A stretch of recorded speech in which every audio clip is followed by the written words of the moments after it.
కానీ అలా చాలా కుటుంబాల్లో చూస్తున్నాం. ఇప్పుడు అల్లు అర్జున్ గారు కూడా ఆయనకు తోచింది ఆయన చేశారని కుటుంబాల్లో. You can have lot of differences of opinion. Difference of opinions political opinions ఒక్కొక్కళ్ళు ఒక్కొక్కటి ఉంటాయి కదా. అయినప్పుడు you should not really depend on father's money, నేనైతే చెప్తాను. అంటే ఒకవేళ అలా ఇండిపెండెంట్ స్టెప్ తీసుకున్నప్పుడు you should not expect beyond that. Exactly, అప్పుడు కదా నీకు విలువ ఉంటుంది.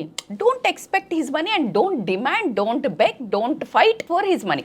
ఎంతో కొంత ఇచ్చారు కదా, మొత్తం నిన్ను మెడల్ పట్టుకుని బయటికి నెట్టలేదు కదా. So you need to prove that what you are, what I feel personal, my analysis. And ఈ రోజు ఇంకొకటి ఎక్కడ వచ్చిందంటే డిఫరెన్స్ ఆఫ్ ఒపీనియన్, పెళ్లి చేసుకునే దగ్గర he was not interested to ఈ అమ్మాయి ఎవరైతే ఇప్పుడు సెకండ్ మ్యారేజ్ చేసుకున్నారో మౌనిక భూమారెడ్డి డాటర్ ని, ఈ వాజ్ సో టోటల్ ఎగ్నెట్, ఎవ్రీ వన్ నోస్. ఎందుకు అంటే ఒక ఫ్యామిలీలో రెండు వర్గాలు ఉండకూడదు అనే ఒక ఉంది చర్చ అని అంటున్నారు. We don't know what it is. Like ఇప్పుడు వెరోనిక ఎవరైతే విష్ణు వైఫ్ ఉందో that is one party family, that is Jagan related family. And ఇది వచ్చేసి డిఫరెంట్ ఫ్యామిలీ. ఒకే ఇంట్లో ఇద్దరు టైంలో ఇక్కడ ఉన్నారు కదా. ఇక్కడ ఇంకా ఆ జంపుల గురించి మనం పెద్దగా అంటే అయితే నేను ఎందుకు ఆ పాయింట్ ప్రస్తావిస్తున్నానంటే అది సిగ్నిఫికెంట్ ఫ్యాక్టర్ అవనవసరం లేదు. బికాస్ పొలిటికల్ ఇంట్రెస్ట్లు క్లాష్ అయ్యే చోట ఒకే నియోజకవర్గంలో ఆ గ్రౌండ్ కి వస్తే తప్ప where is the clash of interest. But Mohan Babu garu has that too much into Jagan side. Because అంటే ఈ రోజు పొలిటికల్ గా నేను వస్తున్నప్పుడు కూడా చాలా పెద్ద పెద్ద సీనియర్ జర్నలిస్టులు మాట్లాడేది ఏంటంటే